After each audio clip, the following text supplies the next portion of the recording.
Olá, tudo bem? Seja bem-vindo ao Arena do Futuro de hoje. O tema é maravilhoso, prepare o seu coração. Antes de entrar no tema, eu quero lembrar você que nós temos as redes sociais aí como um canal de evangelização. E o Arena está no Twitter, @Arena do Futuro. Se você ainda não nos segue no Twitter, por favor, vá lá e passe a seguir o programa. No Facebook tem sido uma bênção, porque nós colocamos vídeos, textos, mensagens. Nesse momento, por exemplo, o nosso produtor tem colocado mensagens no Facebook e você pode acompanhar o tempo todo.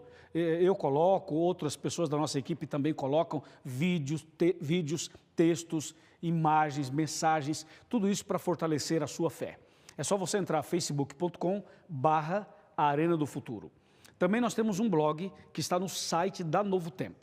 É só você entrar novotempo.com/Arena do Futuro e ali você tem mais vídeos, você tem testemunhos, textos, histórias impressionantes de pessoas que nos enviam. E assim nós conseguimos todos os dias e toda semana deixar um recado da Palavra de Deus. Além disso, o programa oferece um estudo bíblico. O nosso estudo bíblico não é um bloquinho, um papelzinho, é um DVD que foi gravado, sabe aonde? Em Israel, meu amigo, na Terra Santa, nos lugares por onde Jesus andou. É verdade, no Getsemane, na tumba, no Calvário, no Mar da Galileia, no Rio Jordão, nesses lugares, na Via Dolorosa, também nas 7 cidades, ou as 7 igrejas do Apocalipse, na Turquia. Também eu fui na ilha de Patmos e ali gravamos uma parte desse DVD. Depois nós fomos a Roma, no Coliseu, ali perto do Vaticano, onde nós gravamos outros estudos bíblicos e terminamos as gravações nos Estados Unidos. Esse é um DVD riquíssimo, maravilhoso. Se você fosse pagar alguém para fazer esse DVD, ficaria caríssimo e nós aqui oferecemos gratuitamente para você. É só ligar para cá ou mandar um e-mail fazendo o seu pedido e nós o enviaremos. Será uma grande bênção para você, para a sua família e também para os seus amigos. Tá bom? Ok, agora preparemos-nos para o estudo da Palavra de Deus de hoje. O tema de hoje é maravilhoso. Dentro dessa série sobre profecias, nós queremos analisar a história do mundo em um capítulo da Bíblia.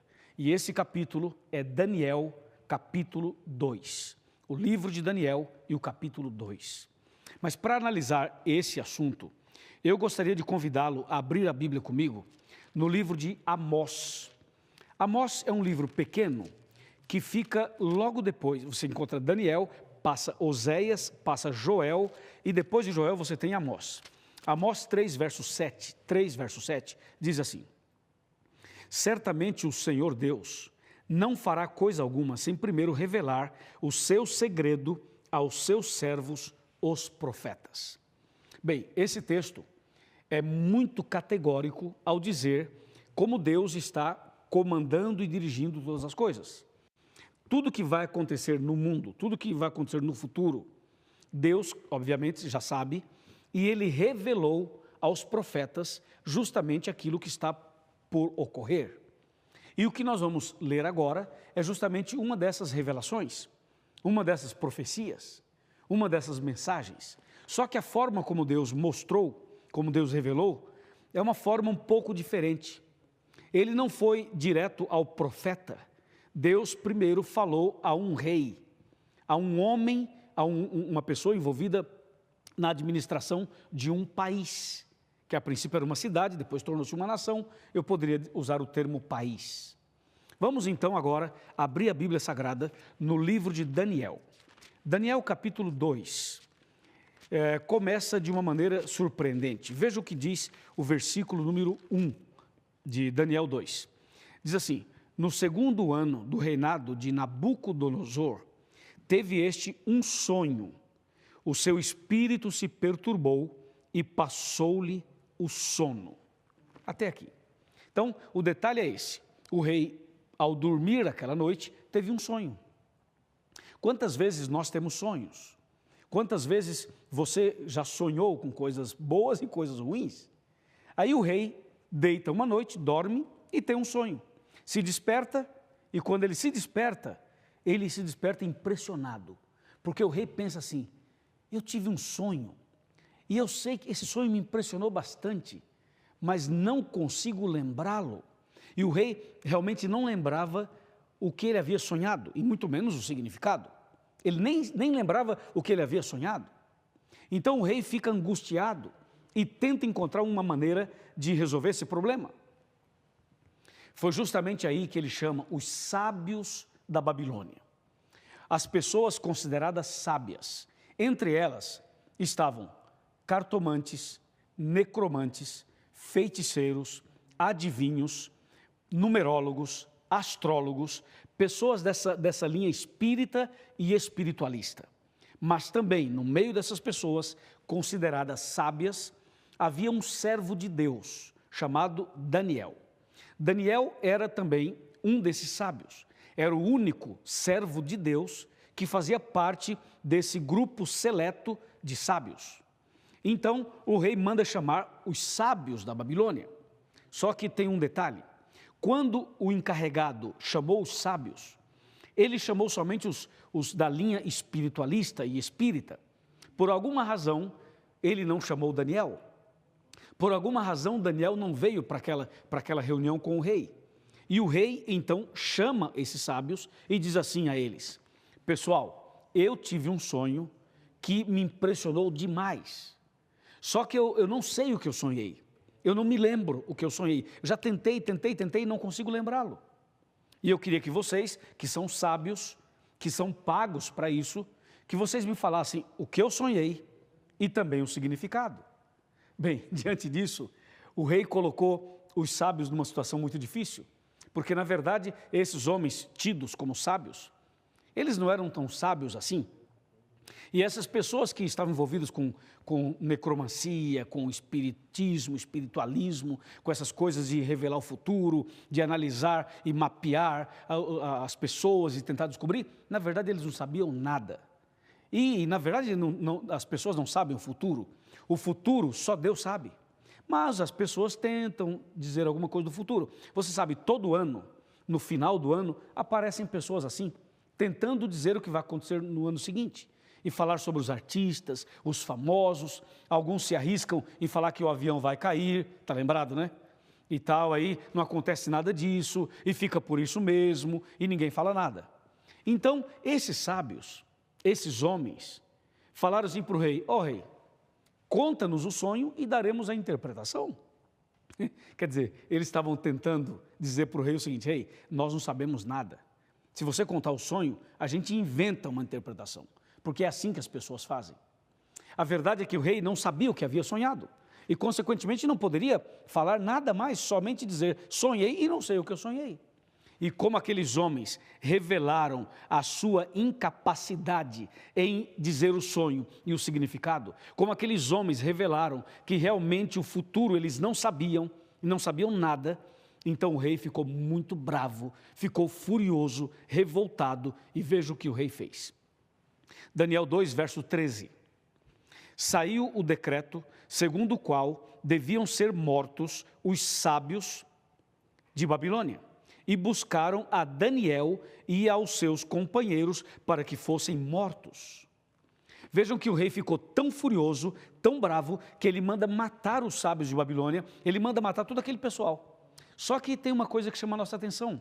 Na hora que o encarregado chamou os sábios para interpretar o sonho, dizer o sonho e interpretá-lo, eles não chamaram Daniel. Mas na hora de matar os sábios, o primeiro que eles buscaram foi Daniel. Eles queriam matar então Daniel, mas Daniel não estava naquela reunião dos sábios com o rei. Então eles mandam chamar Daniel para matar Daniel.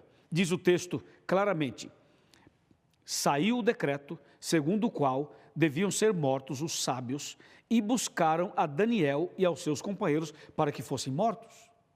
Aí Daniel falou assim: ei, peraí, vocês vão me matar por quê? Então ele contou para o Daniel por quê. Daniel não sabia. E depois de revelar a Daniel o motivo pelo qual ele seria morto, Daniel diz assim: ei, peraí, espera um pouquinho, eu quero pedir ao rei um tempo. Se o rei me der um tempo, eu vou revelar ao rei o sonho e o seu significado. Então, o encarregado leva Daniel na presença do rei. E Daniel pede um tempo. Veja o que diz o verso 16. Foi Daniel ter com o rei e lhe pediu que designasse tempo. E ele revelaria ao rei a interpretação. O verso 17 mostra que Daniel reuniu seus amigos, reuniu Ananias, Misael e Azarias, e esses 4 homens se ajoelharam e oraram a Deus, e buscaram ao Senhor, e suplicaram a Deus, dizendo: Senhor, o Senhor conhece o futuro, revela-nos o que o rei sonhou e o significado. Eles buscaram em Deus a resposta, eles buscaram em Deus a solução. É assim que funciona a vida. Quando você estiver numa situação difícil, quando você estiver numa situação que tem que definir alguma coisa e você não sabe o que fazer, você deve se ajoelhar e buscar em Deus a sabedoria, buscar em Deus a revelação e a solução.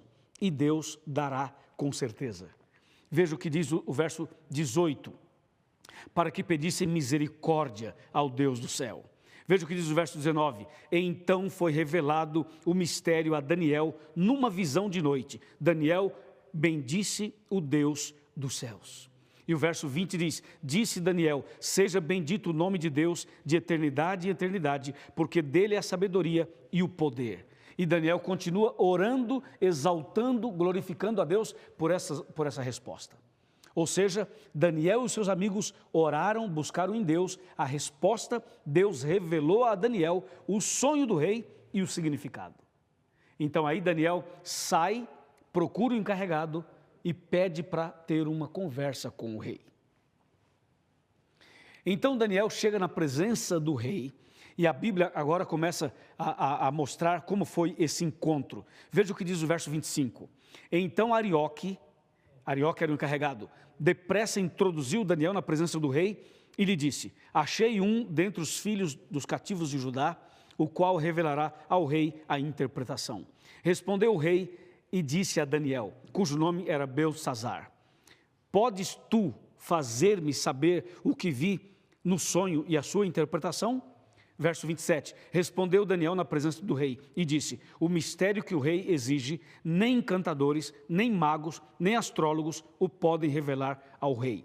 Verso 28, mas há um Deus nos céus, bênção, louvado seja Deus, mas há um Deus no céu, o qual revela os mistérios, pois fez saber ao rei Nabucodonosor o que há de ser nos últimos dias. O teu sonho e as visões da tua cabeça, quando estavas no teu leito, são estas. Uau! Isso me encanta, é impressionante. Veja que Daniel, ele chega diante do rei e ele poderia se exaltar. Ele poderia falar assim: não, Deus me revelou porque eu orei, porque eu.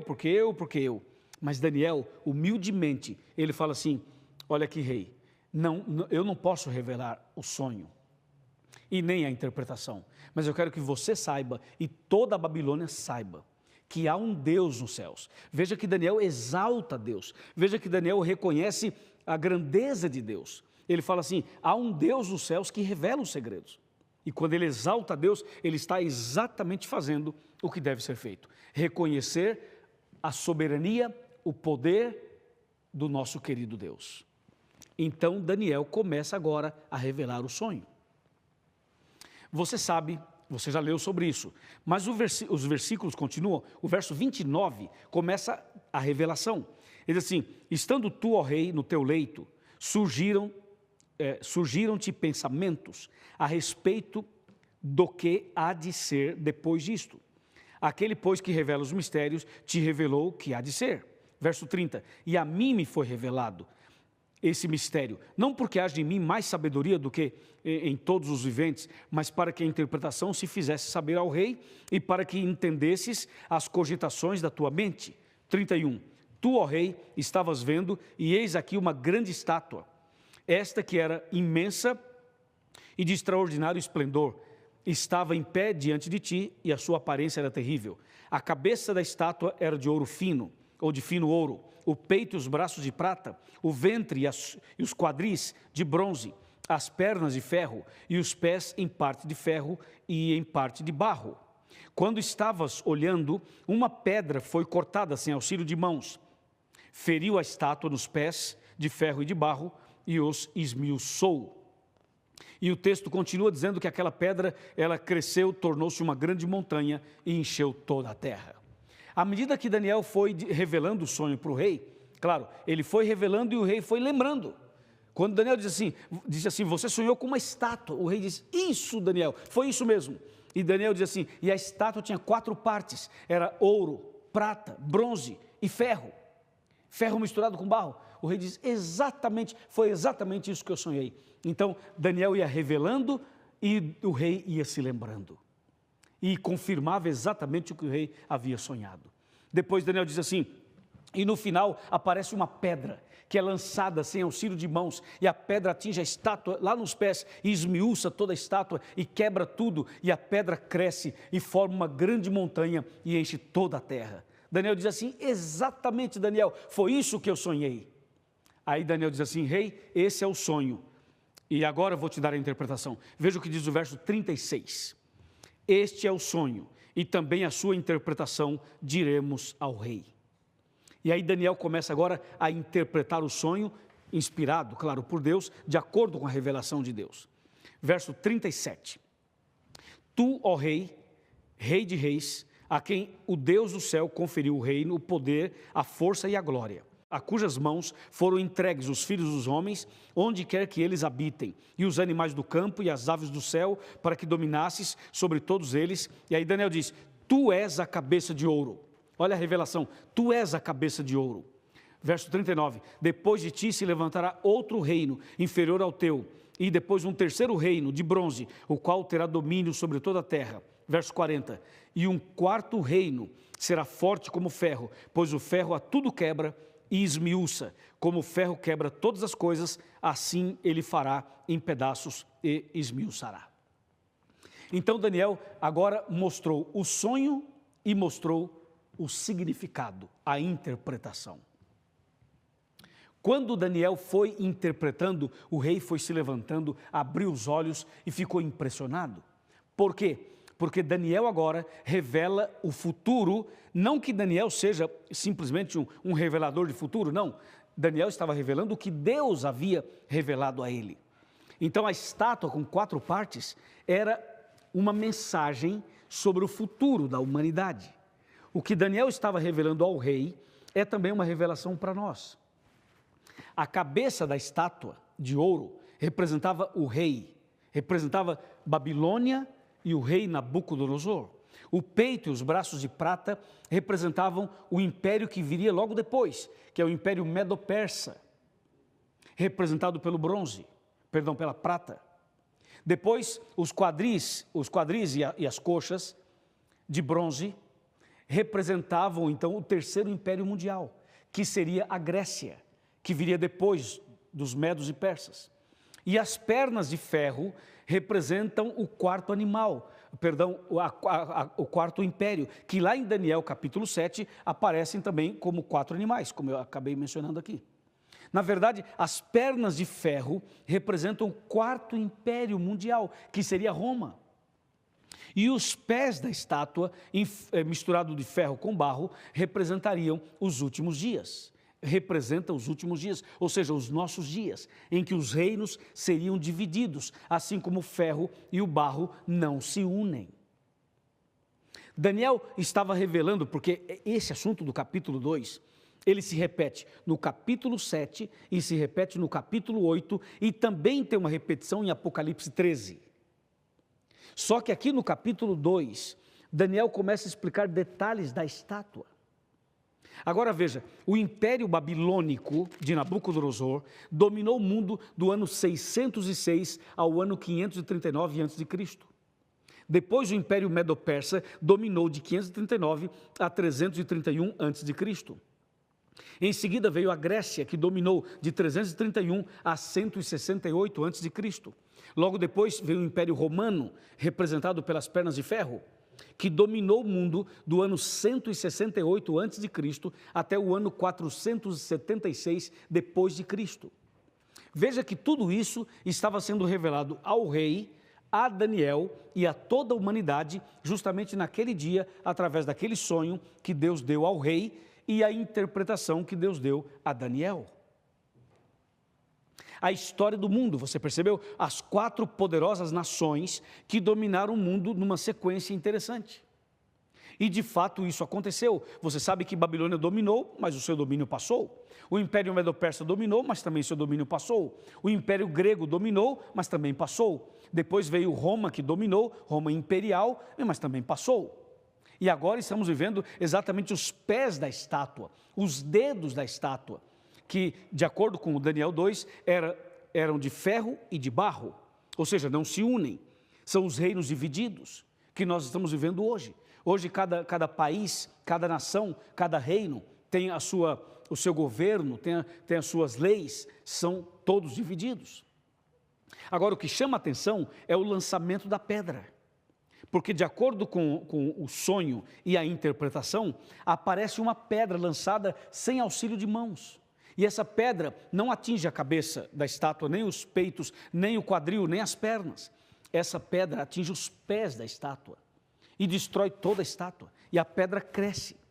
Se você ler na Bíblia o significado da pedra, você ficará impressionado. Porque, de acordo com a Bíblia, a pedra representa Cristo Jesus.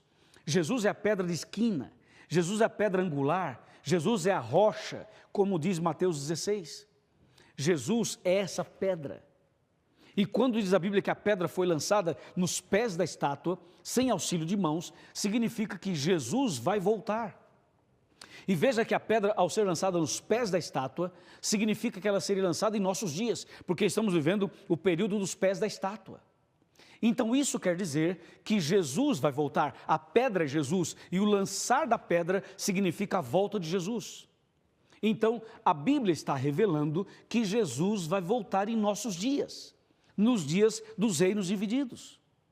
Jesus não voltaria no tempo da Babilônia, nem no tempo do Império Medo-Persa, nem no tempo do domínio grego, nem no tempo do domínio romano, mas nos nossos dias, no tempo dos reinos divididos. Entendeu? Isso é incrível, é a história do mundo em um capítulo da Bíblia. É uma revelação, é uma profecia, é uma mensagem. A pedra é Cristo e o lançar da pedra é a volta de Cristo. Ela cresceu e encheu toda a terra. Sabe o que isso quer dizer? Quer dizer que os reinos dos homens passaram. O reino babilônico passou, o reino medo-persa passou, o reino grego passou, o reino romano passou, mas virá um reino que jamais passará, diga amém, virá um reino que será eterno, é o reino de Deus, exemplificado por essa pedra, que Jesus conquistou na cruz e que Jesus implantará quando voltar. O reino de Deus será estabelecido para sempre. Por isso, quando você e eu oramos o Pai Nosso, a gente diz assim: Pai Nosso que estás nos céus, santificado seja o teu nome. Aí a gente diz assim: venha o teu reino, não é? Venha a nós o teu reino. Sim, meu amigo e minha amiga, o reino de Deus virá, exemplificado por essa pedra, e será estabelecido para sempre. Amém e amém. Ficou claro para você o significado de Daniel capítulo 2. Agora, eu preciso que você considere tudo isso aplicando para a sua vida. E para isso, eu quero convidá-lo a sentar comigo no meu sofá, onde a gente vai ter aquela conversa de coração para coração, ok? Você já está sentado em sua casa, já está preparado. Então agora, deixa eu me ajeitar aqui e eu quero conversar com você. Por favor, vem cá. Nós somos amigos, nós somos irmãos, nós somos da mesma família. E eu sou o seu pastor. E como seu pastor, eu quero falar com você. Pode ser? Então, por favor, pega a sua cadeira, coloque mais pertinho da televisão, vem aqui mais perto. Você que está sozinho, você que está sozinha, você que está no hotel, você que está no trabalho, você que está, quem sabe até mesmo em um ônibus ou no metrô, vendo através do seu aparelho de celular. Talvez você esteja sofrendo, talvez você esteja bem, não importa. O que importa é o seguinte: Jesus ama você. E é por isso que Jesus vai voltar. É por isso que essa pedra foi lançada, de acordo com Daniel 2. Agora eu quero fazer uma pergunta. O reino de Deus já está no seu coração? O reino de Deus já entrou em sua vida? Você já pertence a Jesus?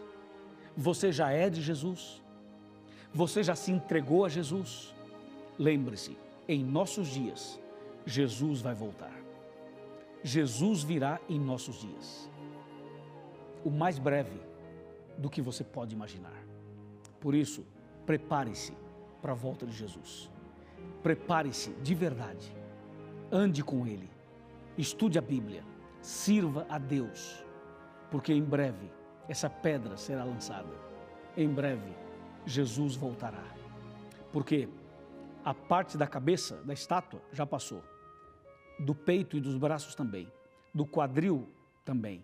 Das pernas também. Nós estamos vivendo o período dos pés. Eu diria, dos dedos. E é justamente nesse período, de acordo com a profecia, que a pedra seria lançada. Que Jesus voltaria. Oh, maravilha! Ora vem, Senhor Jesus. E se você acredita realmente nisso, se você crê na Bíblia, se você vê que tudo isso está certo, e de fato está, abra o seu coração. Não fique aí endurecido. Deixa o orgulho de lado. Deixa o orgulho de lado, rapaz. Se entregue a Jesus. Se entregue definitivamente. Ele vai mudar sua vida. E você vai se preparar para a volta de Jesus. Amém? Amém. Vamos orar? Vamos. Querido Pai Celestial, obrigado porque Jesus está voltando. Obrigado porque a profecia revela que Jesus está voltando. E essa pessoa que ora comigo tomou a decisão de se preparar para a vida eterna. Louvado seja o teu nome. Eu entrego essa pessoa e a sua família, a minha vida e a minha família também, nas tuas mãos. Em nome de Jesus. Amém.